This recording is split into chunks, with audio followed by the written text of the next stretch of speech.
Good afternoon అండి. నేను మీ కిరణ్ సార్ని. Welcome to Kiran sir YouTube channel. So Andhra Pradesh రాష్ట్రంలో, తెలంగాణ రాష్ట్రంలో నిరుద్యోగులకు సంబంధించి మరి కొంత సందేహాలు ఉన్నాయి. అయితే ఆంధ్రప్రదేశ్ రాష్ట్రంలో గ్రూప్ 1 నోటిఫికేషన్ వచ్చింది, అలాగే గ్రూప్ 2 నోటిఫికేషన్ వచ్చింది, డివైఈఓ నోటిఫికేషన్ వచ్చింది. మరి ఈ యొక్క నోటిఫికేషన్లకు సంబంధించి ఫస్ట్ గ్రూప్ 2 ప్రిలిమినరీ మీద మీరు బాగా కాన్సన్ట్రేట్ చేయండి. ఫిబ్రవరిలో గ్రూప్ 2 ప్రిలిమినరీ ఎగ్జాము మరి ఉంది, ఇప్పటికైతే ఎగ్జామ్ జరుగుతుంది అనుకుందాం, అనుకునే ప్రిపరేషన్ చేయండి. ఆంధ్రప్రదేశ్ మిత్రులు, మీరు ఒకవైపు ప్రిలిమినరీ చదువుతూనే మెయిన్స్ కూడా చదవండి. ఎందుకంటే ప్రిలిమ్స్ అనేది జస్ట్ క్వాలిఫైయింగ్ మాత్రమే కాబట్టి 50% ప్రిలిమినరీకి 50% మెయిన్స్కు కాన్సన్ట్రేట్ చేస్తూ చదవండి.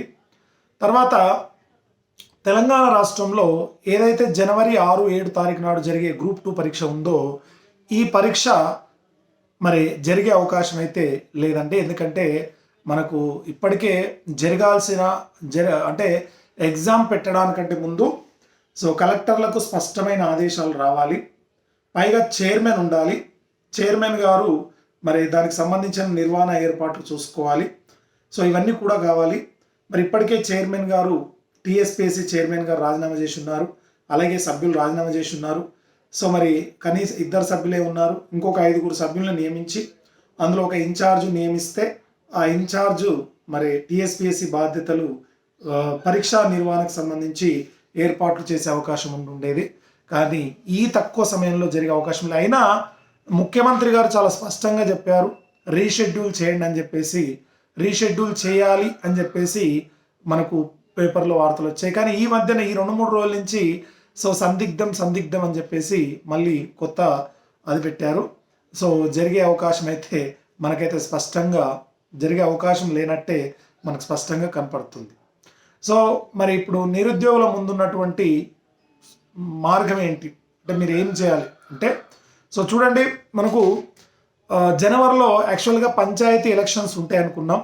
కానీ గ్రామ పంచాయతీ అంటే మాకు పంచాయతీరాజ్ డిపార్ట్మెంట్ కాబట్టి గ్రామ పంచాయతీ ఎలక్షన్స్ అయితే జరిగే అవకాశం అయితే లేవు. నాకు తెలిసి ఎంపీ ఎలక్షన్స్ తర్వాతనే గ్రామ పంచాయతీ ఎలక్షన్ జరిగే అవకాశాలు అయితే మనకి ఇప్పటివరకు అయితే అందుతున్న సమాచారం ప్రకారం ఉంది. తర్వాత మార్చ్, ఏప్రిల్లో మనకు ఎంపీ ఎలక్షన్స్ జరుగుతాయి. మరి ఇప్పుడు టీఎస్పీఎస్సీకి సంబంధించి ఏదైతే కాంగ్రెస్ ప్రభుత్వము తెలంగాణలో అధికారంలోకి వచ్చిన తర్వాత యాజ్ ఫర్ షెడ్యూల్ ప్రకారం ఫిబ్రవరిలో మరి జాబ్ క్యాలెండర్కి సంబంధించి షెడ్యూల్ ఇవ్వాలి. కానీ ఇప్పుడు మనకు పెండింగ్లో గ్రూప్ 1 2 సార్లు రద్దయింది. మరి మళ్ళోసారి అయితే ప్రిలిమినరీ పెట్టే అవకాశమే స్పష్టంగా ఉంది. అయితే ప్రభుత్వం నుంచి రావాల్సిన స్పష్టత ఏంటంటే, ఇప్పుడున్న పోస్టులకు సంబంధించి మరికొన్ని పోస్టులు కలిపి రీనోటిఫికేషన్ ఇవ్వాలని కొందరి వాదన, లేదు ఈ ఎగ్జామ్కి సంబంధించి తొందరగా కంప్లీట్ చేసి ఇంకో నోటిఫికేషన్ ఇవ్వాలనేది కొందరి వాదన. అయితే ప్రభుత్వము ఏ రకంగా ముందు అడుగు వేయలేకపోతుంది. మరి ఎందుకంటే చాలా రోజులైంది ఇప్పుడు నోటిఫికేషన్ వచ్చి కూడా, 2 సార్లు వాయిదా పడ్డది, 2 సార్లు రద్దయింది కాబట్టి బహుశా నాకు తెలిసి ఈ పరీక్షలు ప్రీవియస్ అంటే వచ్చిన నోటిఫికేషన్ని తొందరగా కంప్లీట్ చేసే అవకాశమే మనకైతే ఇప్పటికైతే కనపడుతుంది. బట్ నిరుద్యోగుల డిమాండ్ కనుక ప్రభుత్వాన్ని పరిగణలోకి తీసుకుంటే మరికొన్ని పోస్టులు కలిపి మళ్ళీ రీనోటిఫికేషన్ ఇచ్చి కొత్త వారికి కూడా ఇచ్చే అవకాశాలు కూడా మనము కొట్టివేయలేం. ఇక మనకు పెండింగ్లో గ్రూప్ 4కు సంబంధించి జిఆర్ఎల్ జనరల్ ర్యాంకింగ్ లిస్ట్ అనేది ఇవ్వాలి. ఎందుకంటే చాలామంది నిరుద్యోగ సోదరులు చాలామంది వెయిట్ చేస్తున్నారు. ప్రభుత్వానికి నేను విజ్ఞప్తి చేస్తున్నాను, తొందరగా టీఎస్పీఎస్సీకి సంబంధించి మరి ఎందుకు ఆ రాజీనామా లేఖను ఆమోదించట్లేదు, దానికి సంబంధించిన న్యాయపరమైన సమస్యలు ఏమున్నాయో కొంత ప్రభుత్వము ప్రత్యేక దృష్టి పెట్టైనా దీన్ని అధిగమించి గ్రూప్ 4 రిజల్ట్ ఇవ్వాలి. అలాగే జూనియర్ లెక్చరర్ పరీక్షకు సంబంధించి రాత పరీక్షలు పూర్తయిపోయాయి. ఆన్లైన్ ఎగ్జామ్లో జరిగింది. కొన్ని సబ్జెక్టులకు సంబంధించి అవుట్ ఆఫ్ సిలబస్ ఇచ్చారని రకరకాలు ఉన్నాయి. వాటిని వెంటనే పరిష్కరించి జూనియర్ లెక్చరర్ రాత పరీక్ష ఫలితాలు ప్రకటించాలి. అలాగే గురుకుల ఫలితాలు ప్రకటించాలి. అలాగే ఏఈఏడబ్ల్యూ ఫలితాలు ప్రకటించాలి.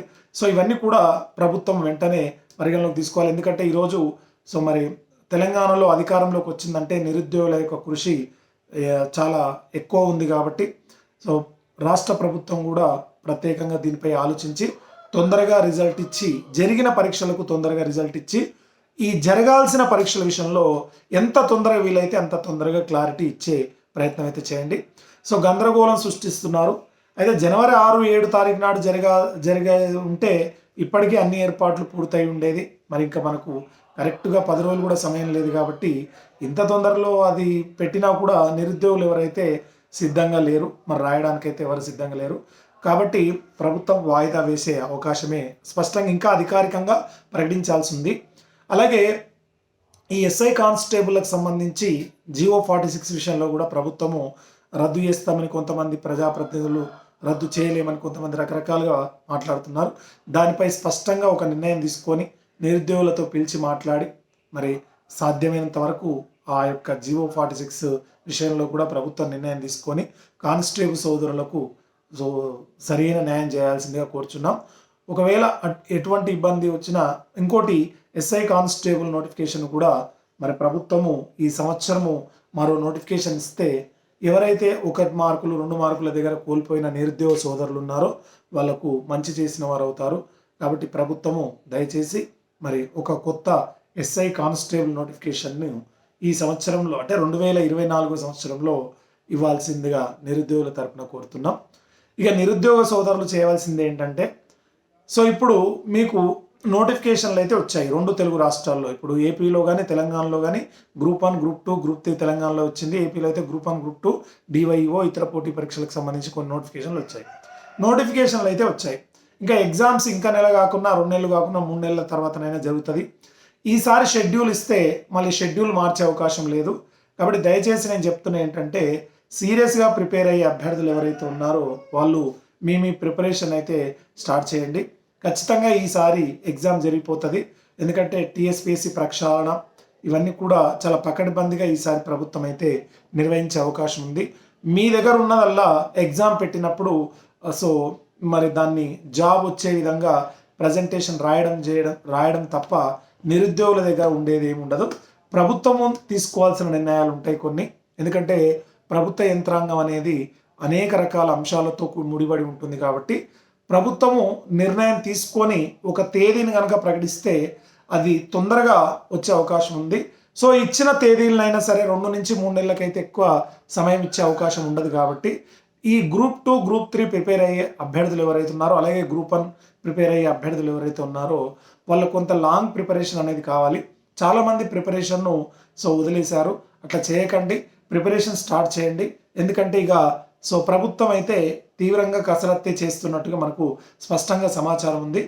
మరికొద్ది రోజుల్లోనే దీనిపై స్పష్టమైన ప్రకటన వచ్చే అవకాశం ఉంది. కాబట్టి ప్రభుత్వంపై కూడా తీవ్ర ఒత్తిడి ఉందండి. అనేక రకాలుగా ప్రజా సంఘాల వాళ్ళు, విద్యార్థి నాయకులు, మేధావులు చాలామంది ఒత్తిడి చేస్తున్నారు. టీఎస్పీఎస్సీ పట్ల, ఈ ఎగ్జామ్ డేట్ల పట్ల, ఫలితాల పట్ల స్పష్టంగా నిర్ణయం తీసుకోవాలని చాలా ప్రెజర్ చేస్తున్నారు. కాబట్టి రోజు పత్రికల్లో కథనాలు వస్తున్నాయి. కాబట్టి సాధ్యమైనంత తొందరగా రిజల్ట్ ఇచ్చే అవకాశము ఉంది జరిగిన ఎగ్జామ్స్కి. అలాగే ఎగ్జామ్ రాత పరీక్షల తేదీలను కూడా సాధ్యమైనంత తొందరగా ప్రకటించే అవకాశం ఉంది. కాబట్టి నిరుద్యోగ సోదరులకు నేను చెప్పేది ఏంటంటే, మీరు స్పష్టంగా ప్రిపరేషన్ ప్లాన్ చేసుకోండి. మళ్ళీ మీరు ప్రిపరేషన్ స్టార్ట్ చేయండి.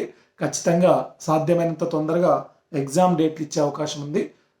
వన్స్ నోటిఫికేషన్ ఎగ్జామ్ డేట్ ఇచ్చిన తర్వాత సమయం అనేది ఎక్కువ ఉండదు. కాబట్టి ఇప్పుడే ప్రిపరేషన్ ప్రారంభించండి. ఇక మనం త్వరలో group 2, group 3, target group 2, group 3 అనేది మనం రోజు వీడియోస్ చేసుకుందాం. Current issues, current polity, latest అంశాలన్నీ కూడా మీకు వివరించే ప్రయత్నం చేస్తాను. Wish all the best. 2 Telugu రాష్ట్రాల నిరుద్యోగులకు wish all the best. Thank you so much. ఇట్లు మీ కిరణ్ సార్.